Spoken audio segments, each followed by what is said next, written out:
എന്നല്ല, ആരാ മനസ്സിലായില്ല? കാർത്തുമ്പി. ആര് കാറ് തുപ്പി? ആരും കാറ് തുപ്പിയൊന്നുമില്ല. എന്റെ പേരാ ഞാൻ പറഞ്ഞത്, കാർത്തുമ്പിന്ന്. ഞാനൊരു വഴിപോക്കനാ. ഇവിടെ ചുറ്റമ്പലത്തിൽ എന്താ കാര്യം? ഇത് പൊതുവഴിയല്ല. നമ്മൾ ആരാണാവോ? അതല്ലല്ലോ ഞാൻ ചോദിച്ചതിനുള്ള മറുപടി. ഇതെന്താണ്?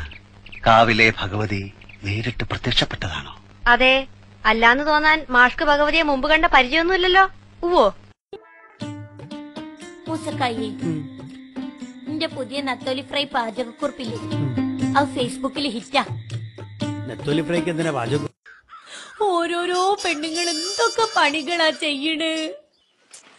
നമ്മള് മാത്രം ഈ അടുക്കളയിൽ കിടന്ന് നെരുകിക്കാന്. ഇതൊക്കെ നമ്മൾ ആരോട് പറയും?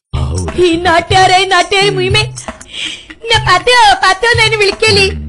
ഇച്ചിരി ഇംഗ്ലീഷ് പറയാൻ തുടങ്ങിയപ്പോ ഞാനൊരു മാടായി. വാട്ട് കപ്പ തോട്ട് മീൻ കൂട്ടുമോന്നി. വാട്ടിയ കപ്പയും തോട്ടിലെ മീനും കൂട്ടുമെന്നാ ചോദിച്ച ഇംഗ്ലീഷില്. വാതിലിൽ ആ വാതിലിൽ കാതോർത്തു നീ നിന്നില്ലേ, പാതിയിൽ പാടാത്തൊരാത്തേരു.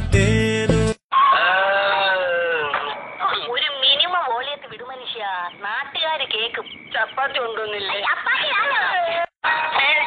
വേണം.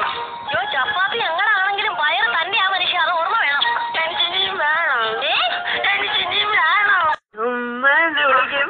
എന്നാ ഉമ്മനങ്ങ് ചെല്ല. വെള്ളം തലേ താന്ന് ഉമ്മന് തുമ്മല് പിടിക്കാതെ ചെന്ന് കുളിക്കാണോ? എന്താ പേര് പറഞ്ഞേ? ആ, യാഡ്ലി. യാഡ്ലിയെ കാണുമ്പോ എനിക്കത് ഇല്ല. എന്താ പതിവില്ലാതെ രാവിലെ വന്ന് പാട്ടൊക്കെ പാടുന്നേ? നമുക്ക് ഇഷ്ടമുള്ള ആളെ കാണുമ്പോ അടിവയറ്റിൽ മഞ്ഞ് വീണ പോലത്തെ ഒരു സുഖം ഉണ്ടാവും പറയണേ. അയാളുടെ ഒരു ചന്ദനക്കുറിയും പറ്റിയൊരു പേരും വിനീതം പിള്ള. ആ നക്ഷത്രം തന്നെ തന്നെ നോക്കി പറയും, ഐ ലവ് യു. കാള വാല് പോക്കണ കണ്ടപ്പോഴേ മനസ്സിലായി സൂക്കട് എന്താണെന്ന്. അയ്യേ, പൂ കൊടുത്തിട്ട് പ്രപ്പോസ് ചെയ്യാൻ പോണേ? ഒരു ഡയമണ്ട് റിംഗ് ഒക്കെ വാങ്ങി കൊടുക്കണ്ടേ? ഞാൻ പ്രത്യേകിച്ച് പരിചയപ്പെടുത്തുന്ന കാര്യം ഉണ്ടോന്ന് എനിക്ക് അറിയത്തില്ല. അമൃതയെ എല്ലാവർക്കും അറിയാമല്ലോ അല്ലേ? ഇവിടെ ചന്ദനമ്മയുടെ ഷൂട്ടിംഗ് തുടങ്ങുമ്പോ എനിക്ക് വണ്ടിയിലിരുന്ന് മേക്കപ്പ് ചെയ്യാൻ പറ്റൂല. എന്താ കാര്യം? കണ്ണ് എഴുതാൻ പറ്റുമോ? ഇങ്ങനെ പോവും.